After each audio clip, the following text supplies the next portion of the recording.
নমস্কার। আজ হচ্ছে 1 ডিসেম্বর 2022। আজ আমি আমার এই শিউলি গাছগুলো নিয়ে আপডেট দিচ্ছি।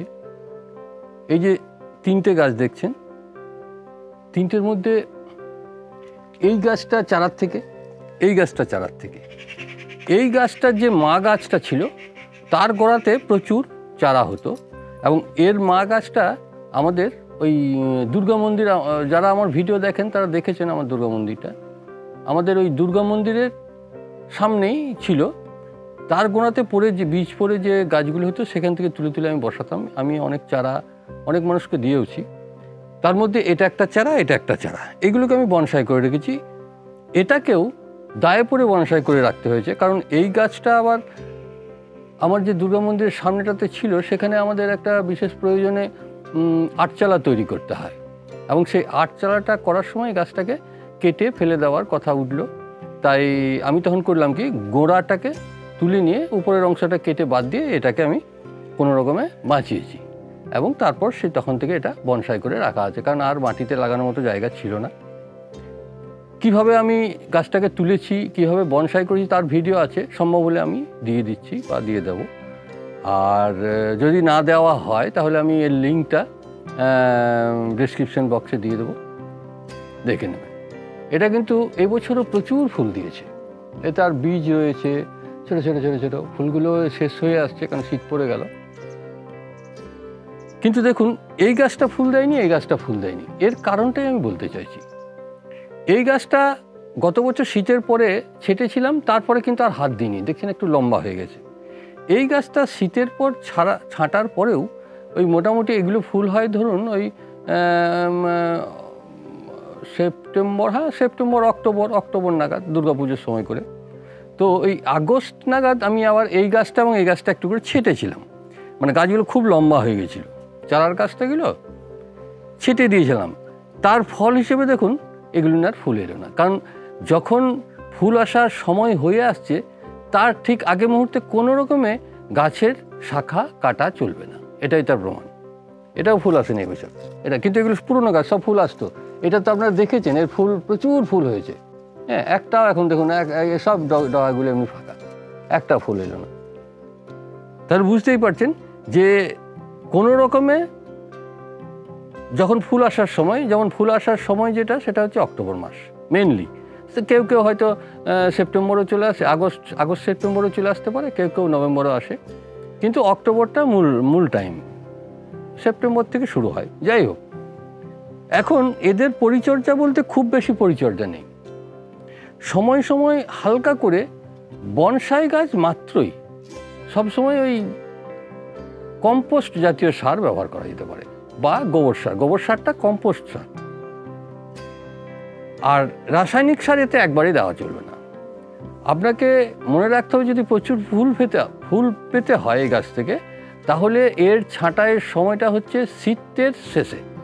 শীতকাল পেরিয়ে গিয়ে গ্রীষ্মকাল শুরু হবে, তখন এদের ছোট ছোট কলি বেরোনো শুরু হবে। সেই সময় একদম হার্ড প্রুনিং করা যেতে পারে। যেমন এই যে শাখাটা বেরিয়ে আছে, একদম এখানে মাত্র 2টি পাতার জায়গা রেখে বাকিটা কেটে দিলেন। হ্যাঁ, এরকম জায়গায় কেটে দেওয়া হলো, এরকম জায়গায় কেটে দেওয়া, এখান থেকে আবার 2টো করে শাখা। যেমন এগুলো দেখেই বুঝতে পারছেন আমার ওইভাবেই কাটা হয়েছে বছরে বছরে। ওই যে কেটে দেওয়া হলো, তারপর যদি লম্বাও হয়ে যায় আর কিন্তু ওর গায়ে হাত দেওয়া চলবে, তাহলে অবশ্যই ফুল আসবে। আর একটা কথা, শীতকালে সাধারণত ডরমেন্সি পিরিয়ড চলে, কারণ এই তো দেখছেন পাতা টাতা সব লাল হয়ে আসছে।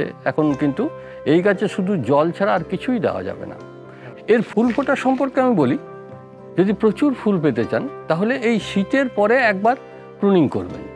প্রুনিংটা কিভাবে করবেন, এই যে দেখুন এখানে দেখতেই পাচ্ছেন, এইটা একটা শাখা ছিল, এটাকে আমি কেটে দিয়েছিলাম। এইটা তার আগে বছরে কেটেছি, তারপরে বছর এইটা আসছে। এবার এইটা যখন কেটে দিলাম তখন আবার এই 2টো বেরিয়েছে। এইখানে গোড়াতে দেখুন 2টো পাতা ছিল, সেই তার খাপের উপরের অংশটা একদম উপরে কাটবো, তাহলে শুকিয়ে গেলেও শুকাতে তখন এই কলিটা বেরিয়ে যাবে।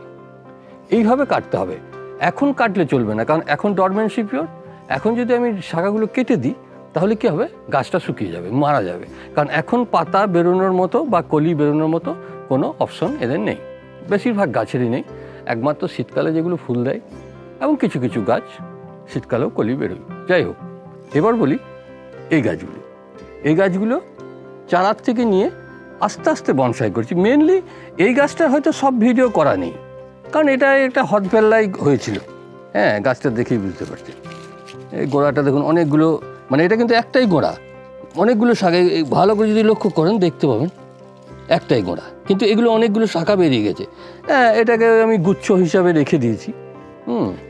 যাই হোক, এটাকে কেটে কেটে ছোটো করে গেলাম, এগুলোও তাই ঠিক ওইভাবে কাটা হচ্ছে। এইটা আমার একদম শুরুর থেকে কিভাবে কেটে কেটে বনসাই তৈরি করলাম তার ভিডিও রয়েছে। ডেসক্রিপশন বক্সে এদের যে ভিডিওগুলো আছে আগেকার বনসাই করার ধীরে ধীরে, তার ভিডিওর লিঙ্কটা দিয়ে দেন, সেখান থেকে দেখে নিতে পারেন যারা দেখতে চান। এবার পরিচর্যা বলতে শীতকালে কোনো রকমের কোনো খাবার দেওয়া যাবে না। শীত যখন শেষ হয়ে আসবে, ডিসেম্বর জানুয়ারি, মোটামুটি ফেব্রুয়ারির শেষ দিক থেকে বা ফেব্রুয়ারি মাসে তখন বুঝতে পারবেন যে এদের দু একটা করে কলি বেরোতে শুরু করবে ডগায়। যদি কলি বেরোতে যখন শুরু করবে তখন জানবেন যে এদের এবার খাবারের প্রয়োজন। কি খাবার দেবেন না, গোড়াতে শুধুমাত্র কম্পোস্ট সার, কোনো রকমের রাসায়নিক সার না দেওয়াই ভালো। রাসায়নিক সার যদি দিতে চান 10-26-26 জাতীয় সার, কারণ কি 10-26-26 মাত্র 10 ভাগ নাইট্রোজেন থাকে, 26 ভাগ পটাশিয়াম থাকে আর 26 ভাগ ফসফরাস থাকে। পটাশিয়াম ফসফরাস একটু বেশি হলে ক্ষতি নেই, কিন্তু নাইট্রোজেন বেশি হলে গাছটা প্রচুর পাতা হয়ে যাবে, সবুজ হয়ে যাবে খুব ঠিকই, কিন্তু ফুল বা ফলের মাত্রাটা কমে যাবে। তাই নাইট্রোজেন বেস যে সার, সেগুলো ফুল গাছের যখন ফুল হবার সময় হবে তখন না দিয়ে অন্য সময় দেওয়া যেতে পারে। সবজি গাছে যেগুলো পাতা জাতীয় সবজি, সেখানে দেওয়া যেতে পারে, কিন্তু যেখানে ফুল ফলের ব্যাপার আছে সেখানে নাইট্রোজেন বেস সার দেওয়া যাবে না। যাই হোক, এখন ব্যাপারটা হচ্ছে যে কম্পোস্ট সার ব্যবহার করুন, গোবর সার ব্যবহার করুন, ড্রাই করে মাটিতে দিয়ে দেন, কারণ এখানে খুব বেশি শেকড় খোঁড়া যাবে না। একটু দিয়ে এটা হাঁজুড়ে দিলেন, একটু যে কোনো মাটি, গোড়াতে আর বেশি মাটি দেওয়া যাবে না, শুধু ওই অল্প করে ওটা দিয়ে উপরে জল দিতে থাকুন, অটোমেটিক গলে চলে যাবে। বা খৈল জল পাতলা করে, মোটা করে দিলে মাটিটা হার্ড হয়ে যাবে, পাতলা করে গোড়াতে দেওয়া যেতে পারে। এক একটা গাছে হয়তো কত 50 গ্রাম খোল জল ভিজালেন, সেটা পাতলা করে 3টে গাছে দেওয়া যেতে পারে বা 5টা গাছে দেওয়া যেতে পারে। পাতলা যত কম হোক তত ভালো। 1 মাস অন্তর জল কিন্তু নিয়মিত প্রতিদিন দিয়ে যেতে হবে, কারণ এদের জল কম হলে চলবে না, ড্রাই হয়ে গেলে কিন্তু গাছটা মরে যাওয়ার সম্ভাবনা আছে।